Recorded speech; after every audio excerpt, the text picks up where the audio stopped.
Good afternoon, everyone. A very warm welcome to all of you.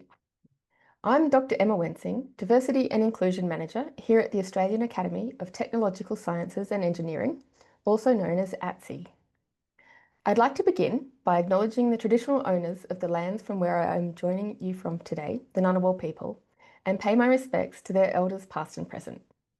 I would like to extend that respect to any Aboriginal or Torres Strait Islander people joining us today, as well as to acknowledge the traditional owners of whatever country you are joining us from today. As we come together to share and discuss our knowledge and experience, we also recognise the traditional knowledge and the deep history of Australia's First Peoples as the world's oldest surviving culture and Australia's first scientists and technologists. Before we get on to today's webinar, I just want to start with a little bit of housekeeping. We would like to remind all attendees that you have agreed to abide by ATSE's Code of Conduct, including as you enter your questions into the Q&A channel. The webinar will be recorded and the recording will be made available on ATSE's YouTube channel shortly after today's session. Captions are enabled today, so if you would require them, they should pop up at the bottom of your screen. Be sure to submit your questions in the Q&A box at the bottom of the screen at any time throughout the webinar. Before I hand over to today's moderator and our brilliant panelists, I thought I'd share a little bit about me. I am a social scientist and I have studied sport and leisure, national identity and evaluation. And I've helped organisations to become good places to work and serve their communities well. I really love being able to use my research and critical thinking skills to help ATSE inspire young people into an interesting range of STEM careers. It's an exciting future out there. This wonderful webinar series is brought to you by ATSE's National STEM Education Initiative, STELLA, which is designed to encourage young people in rich STEM learning at school by using hands-on, curriculum-aligned resources to explore the principles of sustainability and renewable energy. You can find out more by visiting stella.org.au. The theme for today's session is traditional knowledge, empowering STEM for the next generation.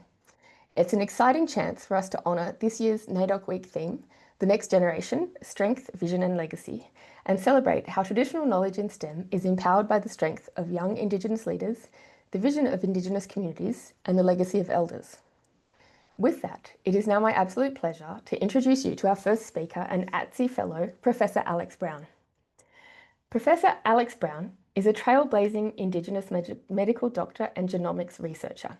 He is Professor of Indigenous Genomics and Director of the National Centre of Indigenous Genomics at the Australian National University and the Kids Research Institute Australia.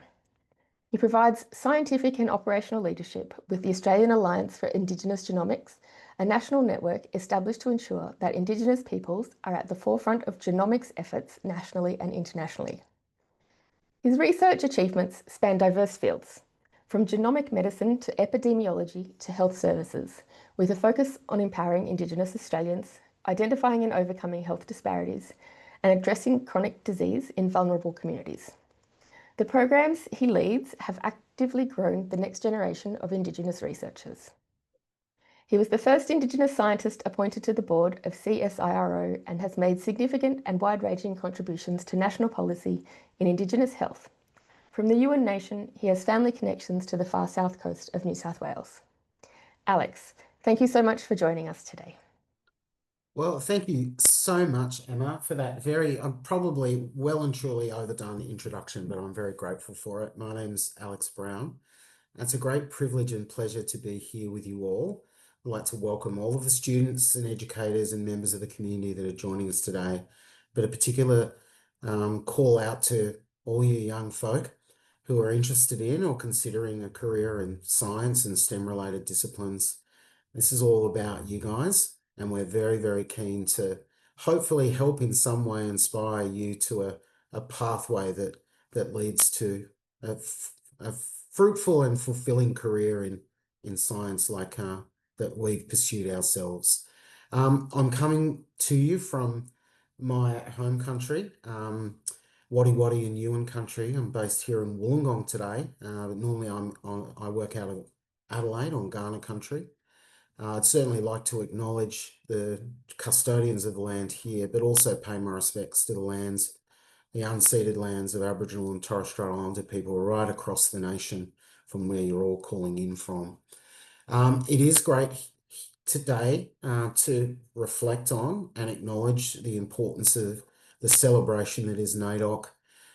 We're very happy to talk to you all about the intersection of STEM and traditional knowledges. I think from my perspective, there's a lot of mutual benefit in the way in which we understand the world and try to find solutions to the difficult challenges we face together requires the best of all knowledge systems that we can bring to bear. And I think today's speakers, both Rhett and Nicole, I'm sure will take us down that path a little bit.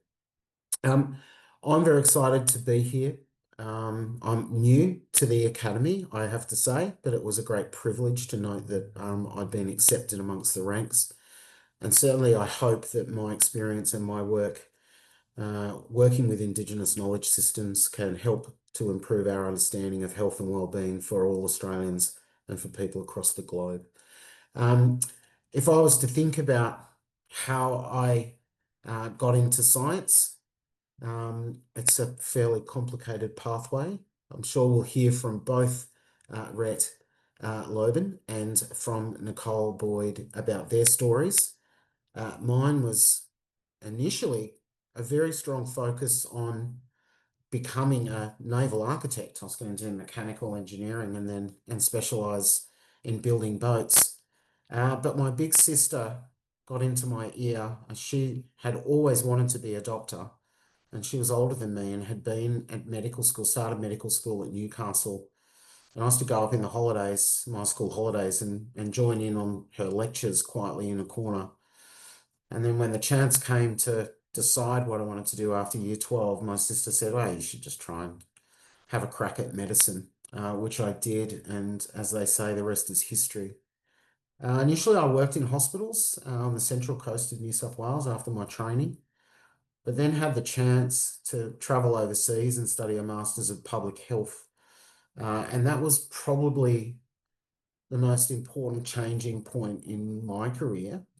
I switched from sort of the medicine I was doing, which was very much in intensive care, focused on very sick people, and then to public health, which was very much about keeping people healthy and well outside of needing to come into intensive care medicine. So the prevention story was really important to me.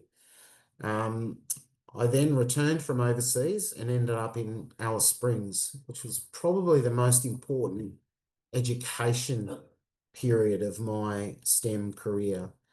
I was really fortunate to get to work with the professors of the desert. These are now three nuncaries or traditional healers who I worked very closely with, who were the smartest people I ever met and the most insightful knowledge holders and scientists I was ever fortunate enough to work with. They understood the world around them in a way that modern science and modern technology still struggles to come to terms with. They taught me more about people and medicine and human biology than I ever learned in a textbook. And so I'm extremely grateful for what they taught me about Indigenous knowledge and understanding over generation after generation and how that could improve the health and well-being of people in modern society. And I think that's the message about how do we connect the two worlds together and make the most of them.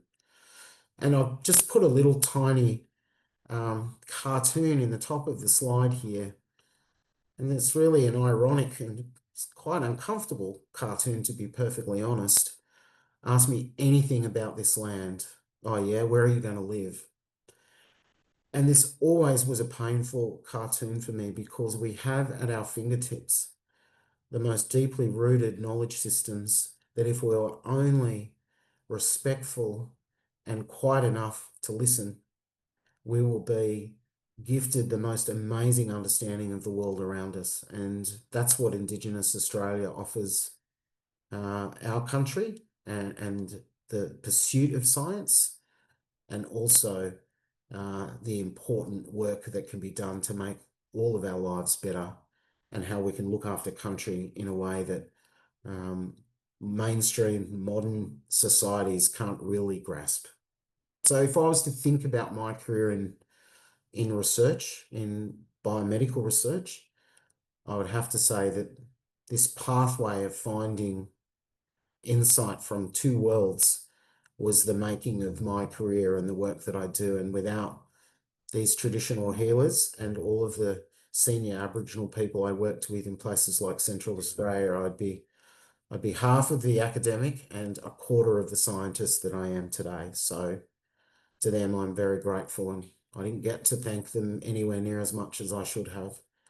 But my ability to hopefully help other people find a career in science and find a way to connect with Indigenous ways of knowing and being and doing, then that legacy, that gift passed on to me can be passed on to others. So that's my story. I won't bore you for too long. I'm sure that I could do that quite readily. I might now hand over to our other presenters who are going to tell them a little bit about their stories as well. The first of those, I'm delighted to introduce our next speaker. It's Dr. Rhett Loban. Dr. Loban is Director of Indigenous Education in the School of Computer Science and Faculty of Engineering and IT at the University of Technology in Sydney.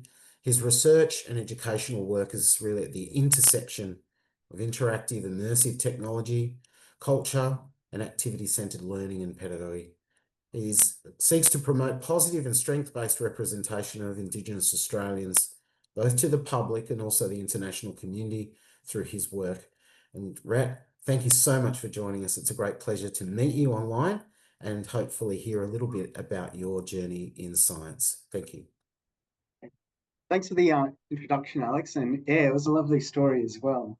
For myself, I'd like to acknowledge traditional owners as well, wherever you're kind of coming in from, on Gadigal land at the moment. So my dad's from Wyburn or Thursday Island in the Torres Strait, and we have connections to Mabiog and Boigu. So that's kind of where my family's from. So I guess for myself, my career journey, it wasn't always linear, and I had a really varied sort of career journey in the way that I kind of the path that I went through. So I actually started off with an arts degree, and I got that at UQ, and I worked for government for a while, first in Brisbane, and then I ended up getting a graduate program position in Canberra, and I was there for a year as well. And it was also, I had realized that I also wanted to try something new. And so I actually went back to university, and that's when I did my information technology degree. And a lot of my subjects were actually more focused on like networking and cybersecurity. So that was where a lot of my training was in. I did some internships with CBA, so Commonwealth Bank, malware, network perimeter security, even some work as like business analyst work. I was in those areas, so I was kind of doing a bit of work there. Even during that degree, I did a short internship at Hokkaido, research internship at Hokkaido University in Japan. And that was in information science. So that was like another area I kind of did a little bit of work in as well. And it was from there that I decided to do a PhD, and that was more focused on media. But I was really focusing on how we learn through games, looking at things like history. But I was really interested in looking at things like modding. So modding is like short for modification. But if you take an existing version of an existing game and you create a new version of it or new game contents, I was interested in that as like a learning process for the creator, because you're putting stuff together, so it's from history and then converting that and using computational thinking and how that fits into games. So I was interested in that in my PhD, but also as a side project, I was working on a game called Torres Strait Virtual Reality. So at that point, VR had just kind of resurged. I was teaching how to use this game engine called Unreal at university, UNSW, as a tutor or demonstrator. And nobody had really done much in terms of Indigenous games. So really there was this combination of all these opportunities, and there was support at the university. So I was able to kind of make this game, and we implemented that at UNSW. But then I had these new skills and a kind of different angle with my research and kind of the work that I was doing. So there was a job that came up at Macquarie University, and that was in the education school. So even though I was in arts, my PhD focused in education, and my implementation of my game focused on kind of an educational sort of use as well. So I ended up going into the education school. I spent about six years or so there between Macquarie and Australian Catholic University. That's another place I went. And essentially I learned a little bit about initial teacher education. So teaching practice, a little bit about pedagogy, curriculum, all these sorts of things. So I really was trained up in like another skill set, I suppose. Very recently, I took up a job here at UTS in the Faculty of Engineering and Information Technology. And a lot of my work is kind of related back to that work as well, in terms of like thinking about how we can embed Indigenous knowledges into curriculum and into the units we have here, but also the research component of my work focuses on how we can, again, using interactive immersive technology, I guess, which is games, virtual reality, for learning about culture, those design processes, things like modding, those as useful learning processes as well. And those are pictures of the game, Torres Strait virtually, that I created, so you can see them on screen as well. That's what we use at UNSW. So I guess in my career journey, I've kind of just want to mention that it's not going to, for some of you, maybe some of you it might be linear, but for myself, it wasn't linear. I was doing lots of different things. You're not necessarily wedded to a specific discipline. You'll pick up skills and you can transition between different areas. And it's a really great experience because you're picking up and you're learning different things.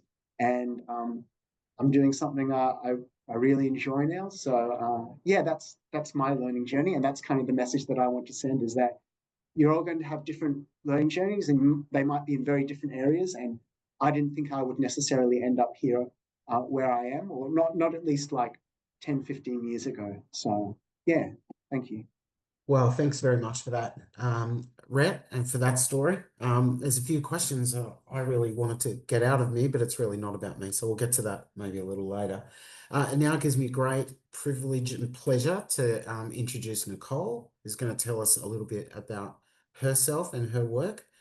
Nicole is currently a PhD student and is working on a project titled Centering on a Biocultural Framework, a Case for Utopia, Eastern and Mudgera and Aluwada Determined Desert Habitat Method Benefits. I hope I pronounced that okay, Nicole. Nicole's project sits within the nature-based solutions area of research, and prior to this work, she used to run regular high school bush trips supporting bush food enterprises and the transfer of intergenerational knowledge at remote central desert schools. She got her Masters of Philosophy degree in Education from QUT for that work, and now she's taking on the next stage of her journey. So over to you, Nicole, and thank you so much for today. Werta. Hi, I am coming to you from Arrernte country, and I'd like to pay my respect to elders past, present and emerging for their stewardship of country, and I extend that respect to all First Nations tuning in and participating in this forum. Just a little bit about me. I'm not Indigenous and I'm a woman.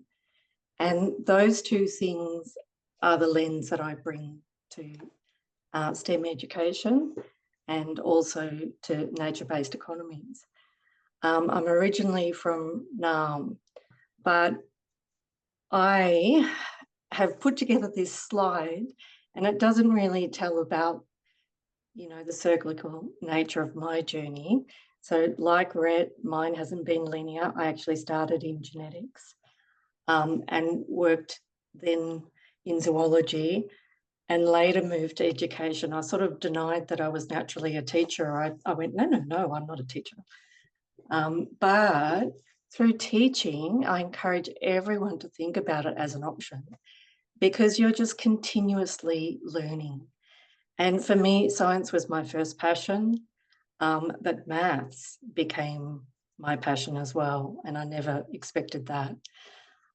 So this slide represents my constructivist approach to STEM teaching. So anyone who's done teacher studies knows that you have to identify what approach you're coming from. I was inspired by scientists such as Aikenhead, who were working in the both ways space in Canada at the time. And so when I started teaching, I automatically was looking for a both ways lens. I knew the benefits of science, but I also knew that science is very limited and can really narrow in on your focus, which has benefits, but it also denies other ways of seeing the world. And I'd like to thank Alex there for saying it is about the way in which we understand the world. That is important. And so what I did is I selected a school that I wanted to do my prac in that was embedded in cultural knowledge. So I started at Warrawa. So I was privileged really to begin my teaching career on lands that were farmed by the Kulin Nation at a place called Kurundurk, the Woiwurrung name for the flowering Christmas bush found in the picturesque Yarra Ranges.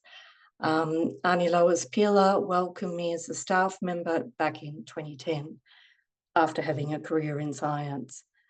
I learned from her the importance of our own perspectives when determining what we observe. Meeting Dr. Chris Matthews at Kurundurk was a pivotal moment in my teaching career as I watched how he seamlessly conducted a maths lesson on the basketball court, put the whiteboard up, got kids to shoot hoops, assigned a score for the number of hoops that they got right, and then worked on simultaneous equations on the basketball court with that whiteboard. We and I constantly search for ways to embed Indigenous culture in every aspect of secondary education. And I thank Ani Lois for setting the bar from which I would compare every other educational experience. Being constructivist focused meant engaging in fun and meaningful formative learning. So here we are, our first picture, Cheetos. Who doesn't love Cheetos or lollies or jelly? So as a first year science teacher, really excited to get the concept of genetics and cell organelles across. So I would bring in lollies and jelly and we construct our own representation of cell organelles. Chromosomes here with the Cheetos led to this more elaborate lesson, which is the pet dragon model, if anyone's ever looked at it. It's a fabulous way to teach Mendelian inheritance and led to all sorts of fabulous trips out to Melbourne Uni to do gel electrophoresis with year 8 remote desert kids. So, you know, what starts with a chromosome can end up in a really engaging, purposeful lesson. With that pet dragon, it appealed to the creatives who are also wannabe scientists, medical scientists, who are great at art, but could picture creating their own unique pet dragon. So what this meant is that students had isopolar sticks with the alleles pasted on them, representing mum and dad's unique assets. They would flip the isopolar stick and they'd come up with their own allele set. They'd score it, assign a phenotype and use these to design their own unique pet dragon. We then turned that into a sculpture, which was a lot of fun. But that was in my first couple of years of teaching. I was just really lucky. I was in a school that had Aboriginal lens all the way through. When I went out to the Central Desert, I worked in some very small schools, which are constrained in their resources, but not really. They're also expansive in their resources. So I sought out Dr. Chris Matthews again for further studies. I went to the Yumi Deadly Centre at QUT, and I found what was later titled the Gumpi pedagogical model. This is Chris's own way of looking at curriculum in maths teaching, and he inspired me to continue to evolve my thinking when it came to teaching, and to move beyond disciplinary thinking and the boundaries of those. So all I needed to do, and I love this, Alex, you mentioned it, it's being quiet enough to listen. And in my first teaching experience out in the Central Desert, I would hear women singing at night. That was just one of the many roles that those women were undertaking. They'd be back at school the next day and at the church at night. But when I listened to country, country did reveal itself to me eventually. I was ignorant. I was walking past these desert raisin plants that were growing beside the school ground. I'd walked past it numerous times for probably a year and a half before I even noticed them. And it wasn't until I went to these intergenerational knowledge forums on bush food harvest and what was needed for the future of that I started to see, well, hang on, education is a perfect place to start to embed some really meaningful learning about this particular plant. So I took a measurement unit and I rewrote a unit. Wasn't that hard. So I started with the desert raisin as a context, and we would look at the value of the heft of that desert raisin from a handful. So women had been out collecting handfuls. They knew that capacity of the hand to hold desert raisin. They would sell it by the bucket load and get a couple of $100 for hours of work that involved lots of women coming together and children being on country. So there were all sorts of other health benefits, Alex, that were involved with being on country and harvesting, but we just managed that one little narrow part, which is the measurement unit. So looking at the big pedagogical idea of taking continuous, like the land goes on, the bush food, is endless, and making it discrete meant that not only could you study bush foods like desert raisin, but you could apply it to any bush medicine. So here we have, using the Gumpi model, that medicine was collected on a bush trip and ground up by the students. They found their own rocks in the schoolyard. We all sat around. It takes hours of work to grind up that bush medicine that a nunnery would use. And we made it for community. We set up a small enterprise. So based on those hours of work of first crushing the arete or amikwa or ulpanka, you would then put it into these great big containers full of animal fat, boil them away, sieve them, cool them, and then put them into different size containers. So there you go, we've now transferred it into a volume lesson. Kids wanted a fair price for the amikwa. So we looked at that 125 ml sample and said, well, what can community afford? And then we'd look at a 250 ml sample and another different size container and work out what we thought was a fair price. So we're doing all this proportional reasoning while using this big idea of, there's lots of plant out there. We could continuously harvest it, but we could sell it for this price. We applied that same proportional reasoning to art. So community members, there are artists everywhere. We bring in original artworks, and depending on the quality of the art, we would assign a unique price for each artwork. That was You know, it came down to Emily Noire's work. We looked at how much was her work being sold for. Well, now it's hundreds of thousands of dollars.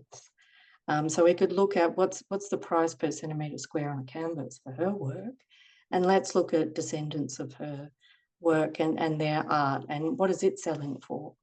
And then we were assigning what we thought were reasonable prices for the artworks, and took it to Alice Springs and set up a pop-up shop and sold $10,000 worth of product in 2 days. The kids sold their own story of their own art that their own family had created, and got to use FBOS machines and all that sort of thing, and had a lot of fun. We then applied a similar reasoning to country. So went out on a bush trip, looked at the yield of Dryadocudula and the plant cover, looking through a array and applying mathematical thinking to determine vegetation cover within that quadrant. Now, obviously, there's no plant seen in that image, there's nothing growing, but in other samples there were plants growing, and that gave us a chance to talk about the proportional reasoning that the students assigned to the plant cover or yield. At the same time, we held yarning circles, and this is kind of the most essential point that I want to park at, and that is that I'm not in that picture. I was able to hand the curriculum over to the elders. They ran that lesson, and the students ran that lesson. They had a series of questions they wanted to ask about managing country. So being a teacher of non-Indigenous lens, being a female, it was right that I was there on country, because I listened to the right configurations of women in that yarning circle, and I sat where I knew I needed to sit. But that allowed that space for the young up-and-coming land managers to take care of their own learning. And I stepped back and I just listened. So I want to leave the thinking there. If you listen, as an educator, the thing that you want to do is talk a lot, as I have now. But one of the best things you can do when you're embedding Indigenous knowledge is just to sit and wait for that story to come along. Work out ways to include that story. That's me. Great. Well, thank you so much for that, Nicole. I think we'll bring Rhett back in. Thank you to the event people who know how to make Zoom work properly. I'm not one of those people, I'm afraid. Look, what we might do is give people a chance to ask any of the panelists, hopefully just Nicole and Rhett, any questions that you've got about their pathway or what they've learned. In the interim, while you guys are thinking about that, I might actually ask a couple of questions myself as a sort of, convener's prerogative. Firstly, to Rhett, what sort of advice would you give to a student who's interested in pursuing STEM studies or interested in starting in a career in science, technology, engineering, maths, or associated fields? Yeah, thanks, Alex. I would say find what you're interested in, or have a think about what you're interested in and pursue that. But look at ways in which STEM or STEM skills, in my case, it was like digital skills, how they might be able to enhance what your interests are or your career prospects around that. So my interest is in kind of there's been a focus on history and culture and those aspects of it, I guess. But there was always, I guess, there's elements of it related to games-based learning or using virtual reality or immersive technology to enhance that. Or even like outside of that, I was kind of picking up other areas of STEM, even if it wasn't directly related to history or culture, but it just might have had another interest in it in terms of like subjects that I did at university. And yeah, those things kind of set me up for where I am at the moment in academia and kind of the research that I work in and kind of the subjects that I've taught in the past.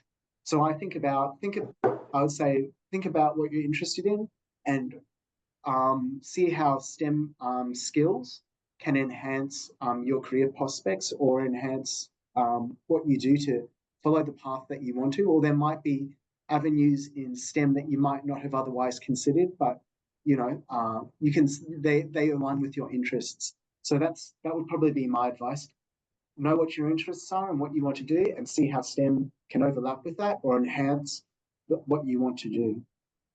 Yeah. So following on from that, Rat, we've got a question from the audience about what you find so exciting about digital technologies and that interrelationship with Indigenous culture and Indigenous communities and Indigenous knowledges. So, two parts. One, what is exciting about that? And two, how do you think it can be used to benefit communities into the future?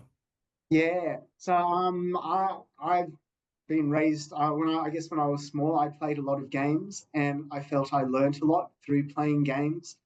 So it's a lot of learning through interaction. So that activity-centered learning, it promotes like an engagement in the subject matter content, whatever's being represented in the game.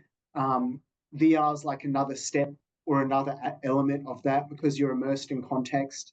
It kind of takes you places where you can't actually, you may not be able to reach.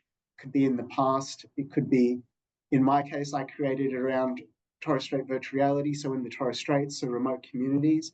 So for me, I'm just really excited about it because that's kind of what I've done. And I think it's a really engaging medium, and it can promote a real engagement and interest within whatever's being represented. There might even be opportunities to shift attitudes and things like that, in addition to kind of like learning or picking up knowledge from the game itself or the simulation itself. In terms of Indigenous communities and how they interact, like I said, I think it's a powerful medium for education, because there's that immersive element, there's an interactive element. So if there's Indigenous representation or knowledge content in there, we can kind of use that to promote that for students, and then capture their interest there, or enhance learning there, or shift positive attitudes there as well, potentially. But also a lot of from my perspective and from where I come, software development and product development, at least in games, they align quite well with some Indigenous protocols, because software development, it's iterative, and you're getting, in some cases, you're getting user-centered feedback or player-centered feedback. You could shift that to have a community-centered approach where you're working with community as like a co-design. So that aligns really well with community, where it's kind of like iterative conversations, you're working together. And then at the end of it, you have a representation of whatever the process is. And for me, that aligns really well with what some Indigenous community, at least for me, that's kind of aligns well with what I do and what we do in some Torres Strait communities, and some Aboriginal communities as well, potentially. Great, thanks for that, Rat. And Nicole, if you were to think through how you would approach incorporating Indigenous knowledges into the curricula you've developed, what would be a sort of metaphor you could use to help explain it to us a bit better? Oh, great question. Oh, it's a good question. Yeah, thank you. Look, I was fortunate enough that I was shown some work that Yolngu mathematicians were doing back in 2016, and they coined this term gunma, which I used while I was developing my approach to teaching with the Dorada Kudjara, knowing that I was non-Indigenous. What was I bringing? How was I suppressing my my cultural, Western frameworks? How did I provide space for a different way of understanding the world into what is a Western framework in the curriculum? So I loved that Yolngu had provided the answers for this by coining this term, gunma, and by explaining it as a mixing and mingling of both Ballanda, whitefella, and Yolngu, saltwater people and freshwater people, are, in a sense, in that brackish water, in that space where the two come together, freshwater and saltwater. That's where new ideas emerge. And all those undercurrents all the thinking that goes through as you're switching between different frameworks and how you find that commonality. Yolna are really good at embracing Western ways and wanting both.